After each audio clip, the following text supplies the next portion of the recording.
And my friends, a religion doesn't really mean anything, but it's enough to keep you bound in fear.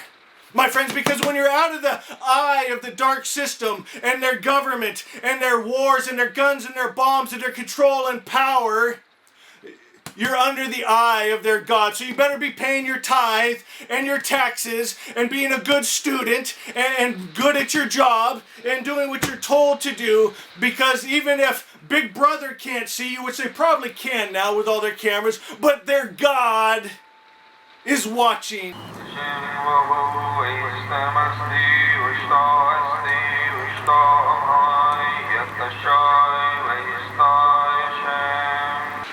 Hello, my wonderful friends. Magus with you on a beautiful day in Asha, and it's Temple Tuesday, my favorite day. And so before we even get started, I'm going to ask you to give Temple Tuesday, Fire Temple, the respect it deserves. If you were sitting in Temple, you wouldn't walk out, you wouldn't interrupt the speaker. And so there's thousands of other videos, if you're new here, that you can go watch. But I ask you to give this the respect. And if you can't devote 15-20 minutes to it, just shut it off right now. Thank you. And if you're still here and thinking, okay, I'm going to do this, but why? One is we go into some deeper subjects here. My last two videos were only 1 minute, and you can get a good message. But this here, we're going to go through some shadow areas, into some dark areas. And as a teacher of light, I don't want to leave you there. So you get depressed and go into this dark place and then turn it off, and you're there, my friends. And we're teachers of light, and so we take you through the darkness and into the light. So I ask you to stay or please leave out of respect for our community and also for your own good. So much we're going to talk about, guys. First off, tomorrow is our 4-year anniversary here on YouTube, October 14th. Oh my God, what a wild ride it has been. We're going to talk about the stars. We're going to, of course, talk about Zoroastrianism and Asha. We're going to talk about the sacred secretion, because, my friends, that's what it all comes down to. And what else? I wanted to share. I love to be out in nature, and I do walks at night. And last night it was probably about 10 o'clock at night, and I was just out walking in that starlight, and it's so magic. It's one of my favorite times, my friends, just alone in the night and the stars and getting those light codes and messages and spending time with Spirit. And Spirit was really putting on my heart strong right now about the new that's coming. We're quite familiar with the old systems that are crumbling, the old ideas, the old stories, the old structures are falling and crumbling, and it's pretty messy. But he was telling me about the new, and my friends, the new needs to be the original. People are hungry right now, my friends. You have such a role to play. They're looking for something. The youth are up in arms. They're upset and they don't know what to do but tear down, and they need a guide. They want to know where to put this energy. They know they're frustrated with the educational system. They're frustrated with the political system. Oh my gosh, guys. I don't know whether to laugh or cry. Did you see the presidential debate? I can't even go into it. It's just, and that's one of those is going to be the two leaders of our country, one of the most powerful countries in the world. The youth are fed up with it. They've been lied to in their churches. And can I touch on this for a minute? Because as we're talking about the new, the original that we have to offer them, we have to kind of point out to some people why they're so frustrated. And I went to Bible college, and my friends, their idea, this is kind of funny. Well, you guys stay, I know you're going to stay with me. I always say that. It's Temple Tuesday, you're with me, so you're going to let me go down these different rabbit holes that I do. But I was watching Vincent Price. Do you remember, if you're my age, we had Vincent Price, we had Elvira, and they hosted different Halloween specials and shows and movies.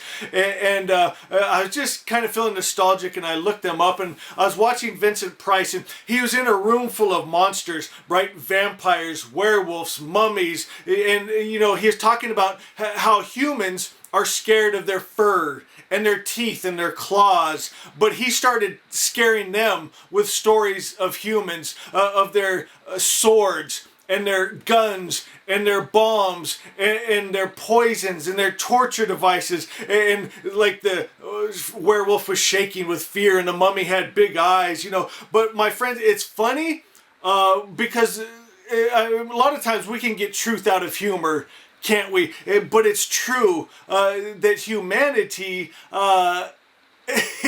is not that good. And as I was watching that, I was thinking I could do you one better than that if you really wanted to get to it. They've even invented a god that they worship, that hates, that wars, that kills men, women, and children. Mankind has made a book that is their holiest book, my friends, that has stories of Moses telling the soldiers to kill the men, women, and children. The soldiers wanted to have mercy on the women and children, but made them slew them.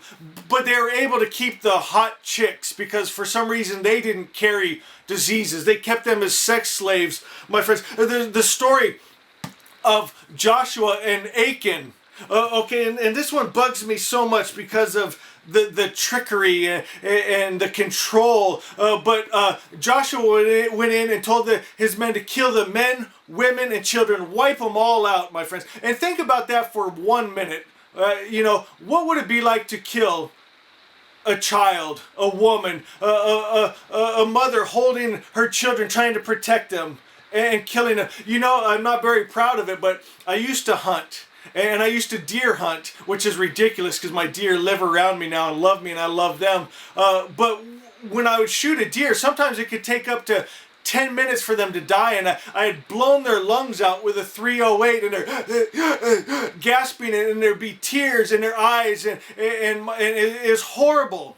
You can shoot a moose with an arrow and it can take up to 7 hours to die, gasping for air. What would it look like as you took a sword and ram it into the child and mommy, I can't breathe, and she's reaching out for her baby, and God, no! We don't think about it because we learn these things at a Sunday school where our parents take us by the hand and hand us to a man that says represents God, and they'll bring out a little felt board and little felt people and Noah's Ark and people drowning and can't catch their breath and running them through with swords and blood and crying and tears and horror!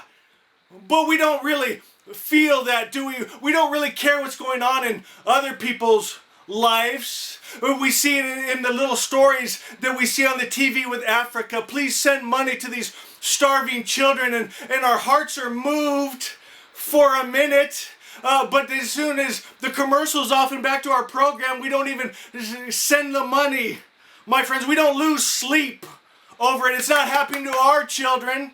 It's not in our lives. So what do we really care, my friends? And so we're able to take these stories and just kind of file them away like, who cares? I'm sure God has a reason for it. And we just show up every Sunday for 1 hour and we get our little wimpy message, and the whole time we're thinking about trying to get out to lunch before everyone else gets to the good restaurants, and my friends, a religion doesn't really mean anything, but it's enough to keep you bound in fear, my friends, because when you're out of the eye of the dark system and their government and their wars and their guns and their bombs and their control and power, you're under the eye of their God. So you better be paying your tithe and your taxes and being a good student and good at your job and doing what you're told to do, because even if Big Brother can't see you, which they probably can now with all their cameras, but their God is watching you, my friends. And the youth is sick of it and they're committing suicide left and right, my friends. They're tired of it and they don't see a way out, and we have the way out. But you gotta stand up. You gotta rally yourself up. You don't always need the Magus to pump you up. You need some intestinal fortitude to get up in the morning and say, I'm gonna share this message, at least with my own family, at least with my own friends. They might reject it, they might not want it, but I'm gonna put it out there. Turn, if you got your Asha with you, to Asha 13, because this is literally everything. If you get nothing else out of Asha, get Asha 13, my friends. It says the original word, the original word, the original word. So many people read over these and they don't get a thing they're reading. So let me break it down. Original word. It's Asha. It's the perfect creator's perfect thought. What else could he have, my friends? The original word is that all good comes from the creator. None of the evil in the world. No hating, because that ain't good. Okay? My friends, most of the world's religions, their gods aren't good. Because they're not good. So they can't be God, my friends. The original word is that all good comes from the creator. Inside of you is a Fravashi that knows what good is and what bad is. And no matter what religion you are, we've studied them all here, you know the difference from the different stories, if it's good or if it's bad. And if you're having a hard time with it, think, if it was happening to me and my children, is that good or is that bad? My friends, it's quite simple. Everyone knows it, but it's a choice. It says all good comes from the creator and no evil comes from him. This book right here teaches that Jehovah sends good and evil. That he creates and destroys, that he loves and hates. He's at peace and war, depending on if you're being a good little citizen or not. But the true word, the original word that is resonating in your heart of hearts right now is God is all good and he has no attributes of the evil spirit. And it says from this original word, is your spiritual world made straight. My friends, you restore his image back to all good. Not a God that hates, wars, kills, is a trickster, gets jealous, makes bets with the devil to see, okay, hey Job, if I kill your wife and your children and put sickness and disease on you and strip you of everything, how do you like me now? Okay, that's a story in that book. My friends, lies! And people are consumed with these lies, and it holds them in fear and bondage. But you're sons and daughters of God, and you're meant to fly free. My friends, break your shackles. In the days of old in Egypt, they put chains on them, but you're held in chains in your own mind, and you can break free like that. Today, it says when that spiritual world is made straight, your material world comes into order. Divine life, divine health, peace, joy, power, and freedom. My friends, the original word of the false religion is that evil comes from the creator. The false religion is the idea that evil can come from the creator. And get this, in that false idea is all the evil that creatures suffer. You want to remove suffering from this world, you go back to the original word. Oh my God, so beautiful, my friends. Guys, I love you so much. Who are you going to share this video with today? I love you. I love you. I love you. I'll see you tomorrow for our 4-year anniversary.